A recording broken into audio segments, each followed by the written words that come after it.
현재 극우들과 유튜버들이 헌법연구관에 대한 가짜뉴스까지 보도해 헌재의 신뢰성을 완전히 떨어뜨리는 한편 헌재도 더 이상은 참을 수 없어 현재 나오고 있는 영상과 악성 댓글 그리고 자료를 수집해 법정 대응에 나선다고 합니다. 최근 온라인에서 헌법연구관들이 외국인이라고 주장하는 정보가 퍼지고 있어 이에 대한 대응에 나서겠다는 것인데 심지어 문영배 권한대행 집 앞까지 찾아와 계속적으로 무리한 시위를 하며 피해를 주고 있는 만큼 극우들의 집회가 선을 넘고 있는데 이것과 관련해 유시민 작가가 앞으로 있을 윤석열의 탄핵 심리 결과와 여론조사까지 예측을 하는데 관련된 중요한 영상 보시고 이어가겠습니다. 탄핵은 이제 기정사실이에요. 제가 보기에는. 계속 우리 최욱 씨가 불안하다고 그래갖고 내가 좀 지난 한 2달 동안 종종 나와서 맞아, 약을 넣고 이렇게 했는데 괜찮다고. 그때뿐이더라고. 예,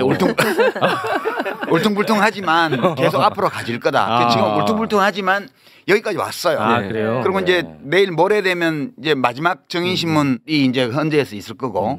그다음에 증거조사, 증거 채택과 관련해서 한 번쯤 더 있을지 말지 잘 모르겠고. 그러고 나서 최후 변론, 마지막 변론 하고 나면 그다음에 열흘이고 뭐 보름이고 있다가 선고라는 말이에요. 그러면 이게 3월 초, 아무리 늦어도 3월 중순. 지금 봐서는 3월 초순이 될 가능성이 높죠, 지금 상황이. 그리고 탄핵돼요. 왜 탄핵되냐 하면 이 탄핵 심판 과정에서 윤석열이 하는 행위와 윤석열이 했던 행위와 그 자신의 행위에 대해서 윤석열이 지금 취하고 있는 태도와 그다음에 바깥에서 윤석열 지지자들이 벌이고 있는 일들을 헌법재판관들이 매일매일 보고 있어요. 맞습니다. 이거는 자기들은 헌법재판 국힘까지 포함해가지고 국회의원들 하는 것까지 자기들은 헌법재판관들을 압박해서 뭐 이렇게 심리 기간을 늘리고 늘리는 것도 늘려서 기각된다고 해서 늘리려는 게 아니야. 어쨌든 민심을 좀 수습하고 자기들이 조기 대선을 준비할 시간을 벌기 위해서 그리고 이제 다른 사건이 못 터져나가게 하기 위해서 여기서 막고 있는 거거든. 근데 헌법재판관들 입장에서 빙의를 해서 생각을 해보면 끔찍한 거 저거 다시 풀어놓으면 아니 대통령 윤석열 대통령부터 시작해서 그 휘하의 부하들 참모들 군인들 지지자들 난동까지 다 봤는데 헌법재판관 집 앞에 와서 아침 저녁으로 떠들어대고 이 동네 집값 떨어져라 이러고 그게 그들 생각에는 헌법재판관들을 압박해서 뭐 한다고 생각하겠지만 헌법재판관들 입장에서 악몽이에요. 악몽이야. 진짜. 다시 윤석열을 대통령실로 돌려보낸다는 건 상상할 수도 없는 거예요. 8명이 됐든 9명이 됐든 이거는 만장일치로 탄핵 인용이 된다고 저는 봐요. 그러면 대선은 되게 그전에는 4월 30일 수요일도 가능하다고 봤는데 그게 좀 어려우면 5월 7일 그 연휴 때문에 그러면 5월 14일 이렇게 갈 수도 있죠.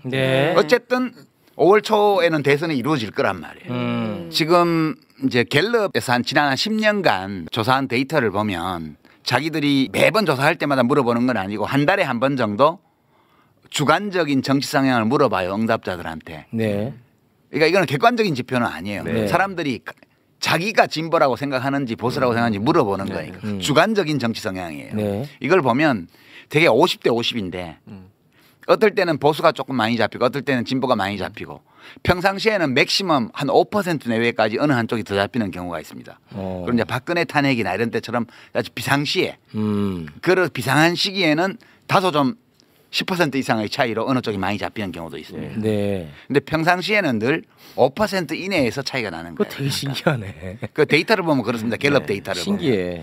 근데 최근의 조사 데이터를 보면 그저께 나온 JTBC의 조사 이런 것도 그런데 안심번호 전화조사예요. 면접조사예요. 전화면접.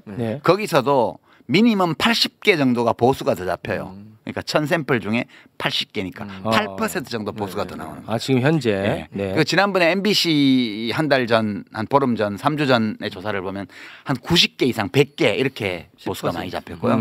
ARS 조사에서는 많이 잡히는 데는 200개까지 1000샘플 중에 보수가 더 잡히는 조사도 많았어요. 리얼미터가 그래서 그런 거고. 그리고 이제 서울의 소리 같은 데서 재밌는 실험들을 하잖아요. 뭐 20대 2030한테 뉴진스 노래 아는지 이제는 물어보고. 더 노골적인 조사는 최근에 한 걸 보면 안심번호 조사를 하면서 지역 전화번호를 물어보잖아요. 자기가 사는 동네의 지역 유선 번호를 알고 있는지. 또는 어디 사는지 물어봐서 그렇죠. 허위 답변하면 네. 택 체크를 해가지고 네. 안심번호니까 지역이 할당이 돼 있잖아요. 그렇죠. 대구 지역 사람들이 반이 거짓말했어요. 네. 자기가 사는 지역. 아, 저 진짜 쇼킹하더라고요. 그게. 그러니까 지금 표본 오염이 너무너무 심한 조사예요. 네. 그런 증거들이 여러 군데 드러납니다. 오. 작년 2월에는 그걸 어디서 알았냐면 여론조사 꽃에서 수도권하고 충청권 전수조사를 하는데 갑자기 대전 서구월 같은 데서 막 국힘당 후보가 20몇 프로 이기는 결과가 나온다든가 네. 서울의 영등포 같은 데서 막 15% 20% 국힘 후보가 이기는 결과가 나오는 거예요. 이렇게 튀는 결과들이 나오는 동네들이 있었어요. 네. 근데 일정표를 딱 찾아보니까 거기가 다 국힘당 경선 시기에 한 조사예요. 아, 그 시기에. 네, 그러니까 1,000명 정도가 전화대기를 하면 여론조사 지지율 20%까지 뒤집을 수 있습니다. 아. 이제 이런 것들이 있었기 때문에 그때 우리가 가설이 3월이 돼서 이제 후보 결정이 다 이루어지고 나면 네. 그때 진짜 여론이 나타날 거다. 그러니까 2월 여론조사는 보지 마시라. 그렇게까지 얘기했는데 우리 방송을 안 봤나 봐 김건희 씨가.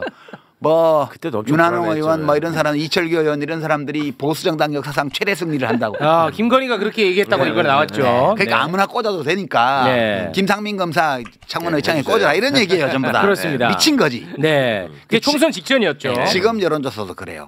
지금도. 이제 이 사람들이 이 국힘당 쪽이 이 여론을 믿고 이걸 더 끌고 가고 싶은 거지. 지금. 그렇죠. 그래서 계속 오랫동안 훈련된 전화부대들이 지금 전화를 받고 있는 거예요. 전화로 이렇게 응답을 해야 ARS든 이제 면접조사든 여론조사 지지율이 높게 나와야 이제 헌법재판소가 탄핵을 기각한다. 이것 때문에 이 메커니즘이 계속 가해지고 있는 거예요. 아. 언제 다시 나타나냐 하면 탄핵 인용이 되고 나면 60일 안에 대선이에요. 네. 탄핵 인용이 되고 나면 더 이상 전화를 받을 동인이 없어. 어. 그때가 돼야 진짜 여론 흐름이 나타나는데 나는 이 탄핵 지지 탄핵을 반대하고 계엄까지도 지지하는 세력은 25% 내외로 봐요. 아, 그렇게 보시고. 그러니까 너무 걱정하지 말고 아. 네, 그렇습니다. 유 작가 말대로 탄핵이 전원 인용되어 더 이상 윤석열의 탄핵에 대해 뒤끝이 없도록 깔끔한 판결 결과가 나왔으면 하는 바람입니다. 그래야 더 이상 사회가 혼란스러워지지 않고 안정된 상태에서 조기 대선을 치를 수 있지 않을까요? 구독자님들은 어떻게 생각하십니까? 댓글 달아주시면 꼼꼼히 읽고 다음 영상에 참고하겠습니다. 끝까지 시청해주신 여러분 진심으로 감사합니다. 고맙습니다.